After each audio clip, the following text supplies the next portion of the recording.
G'day there, Scotty Brizzle here. Now I've just recently hit a milestone of doing a whole year eating only meat, the carnivore diet, which consisted of 99% grass-fed red meat, mostly beef and lamb. I did, however, have things like chicken and fish and venison on the odd occasion, and eggs as well, but I found that I felt my best on fatty ruminant meat. I do use butter as well. I think I feel my best with tallow or ghee, because it's not just good to cook in, but you can use it on your skin as well, which I do every day, so it's a win-win. One for the pan, one for me.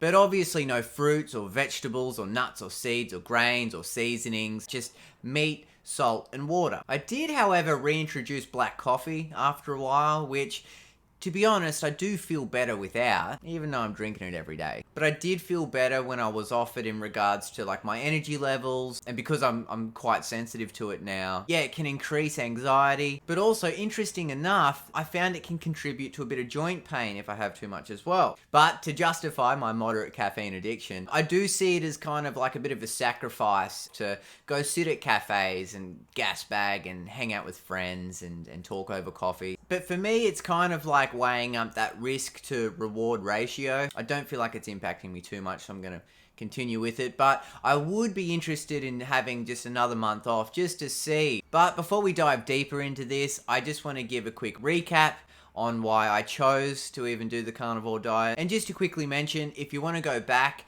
and see my entire journey on the carnivore diet, I did do a video 3 months in and then 6 months in. I was also on a couple of great podcasts, like the How to Carnivore podcast with Dr. Anthony Chaffee and Simon Lewis, where we discussed a lot of cool stuff about carnivore. And also on the Beyond the Scale True Healing podcast with Claire, we did the same there. I found both those podcasts had a lot of great information in there that I learned from these guys, so go check them out. I'll put the links down below. To quickly sum up, I've suffered from a lot of food intolerances, autoimmune disorders, mental health issues, bone disorder, gut problems. I discovered that I've been sick for a lot of my life. I just kind of didn't know it. I hadn't had a reference point of what health was, but I basically ate what I wanted and just a basic junk food diet. I just thought severe acid reflux and joint pain and constant diarrhea and gut issues and mental health problems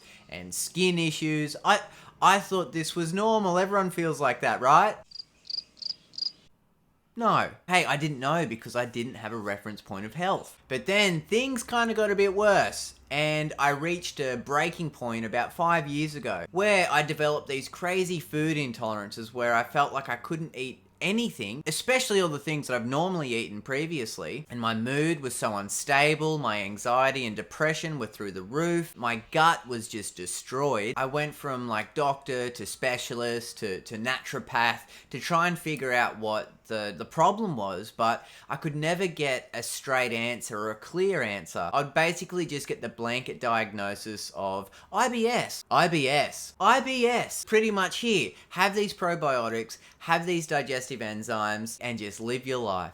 I ain't settling for that. So I just ended up giving up on that system and just started to try and figure it out myself, which was definitely a roller coaster, especially for someone with no medical or nutritional training. But when you're sick and your back's against the wall, damn, you get desperate. So at the start, I kind of went down the naturopathy route, spending thousands on supplements and even cutting out meat to begin with, just because I was trying to like experiment and figure out what the hell's going on. I didn't have any idea about this carnivore diet thing. But as I was digging deep into the plethora of information out there, I come across people like Dr. Sean Baker and Michaela Peterson, who were talking about this all-meat diet. And to be honest, I didn't really think much of it.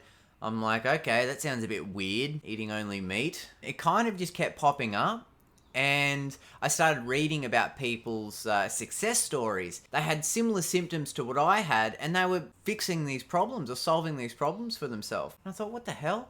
So I started to look into it a little bit more. I first tried it for about 2 weeks because I was such an undisciplined foodie. I thought this was just insane. There's no way I can only eat just meat. So then I thought, hell no, I'm not doing this. But then kept having all these same gut problems and everything that I've talked about. And it actually took me a few years to get to where I am now to actually try and give a full stint of the carnivore diet. Before I went strict carnivore, I gave Dr. Paul Saladino's method of eating the animal-based diet, which is meat, but plus fruit, honey, and raw dairy. And I did that for about a year or more. I did feel better than I was, but I was still having symptom flare-ups and problems going on. I eliminated the fruit and honey and just went strict carnivore. I started to feel much better. So some people with autoimmune issues can tolerate fruit and honey, but also some people can't. And I do find it interesting that people like Dr. Paul Saladino or even Joey Swartz, who did Carnivore Camaraderie, or even Carnivore Aurelius, all these guys used to do strict carnivore,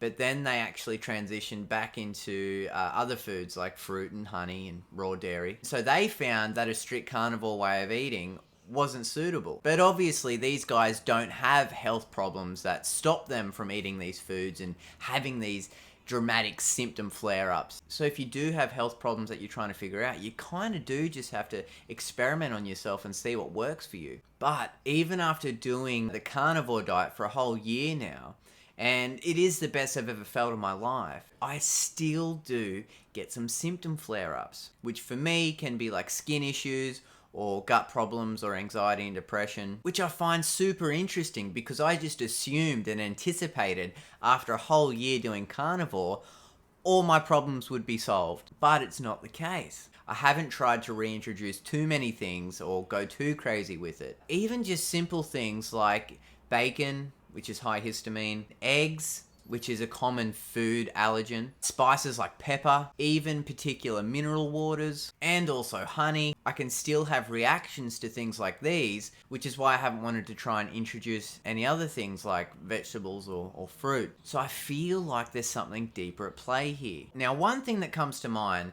is chronic inflammatory response syndrome, also known as CIRS. And so if this is the case, the carnivore diet will be acting as just as a band-aid, not actually resolving the problem. And that's not to say that I'm not going to follow the carnivore diet anymore, because I definitely will. This is the best I've ever felt. But it means there might need to be some deeper digging and different protocols to figure the problem out. Some people do carnivore, all their problems resolve. Some people do carnivore, doesn't quite get there. It just depends on what you're going through. Anyway, so another thing I wanted to touch on was getting my blood work done. But to be honest, I didn't really worry too much about getting my blood work done throughout this process. Like, it would have been good, but because it was just the best I've ever felt, I knew it was working for me. Although for the proof and practical purpose of it, I did get my bloods done about a month or so ago. So it wasn't directly on the year mark, but it was pretty close. When I actually went back and I seen the GP to get my results, she said to me, yeah, keep doing what you're doing because everything's looking great. And I said to her, oh yeah, I'm eating only meat. And the surprise from that is always great. But funnily enough, she has seen other people try this carnivore diet and it is working for them as well. So it's good to see it sort of like breaching the mainstream and getting in with the general practitioners, and they are seeing great results from it. So yeah, I've got all my blood work here.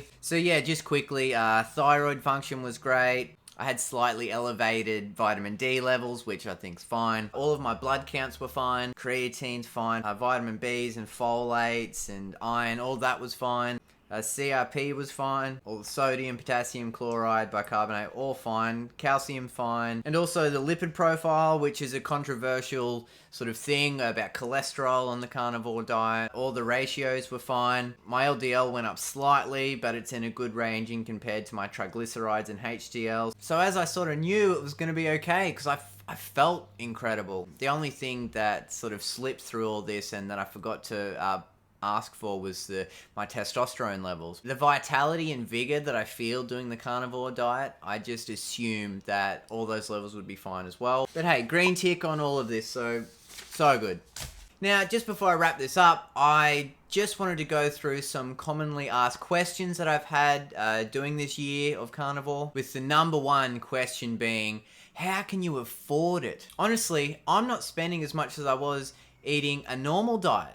I'm saving money on the carnivore diet. Now, it obviously does depend on what cuts of meat that you're getting.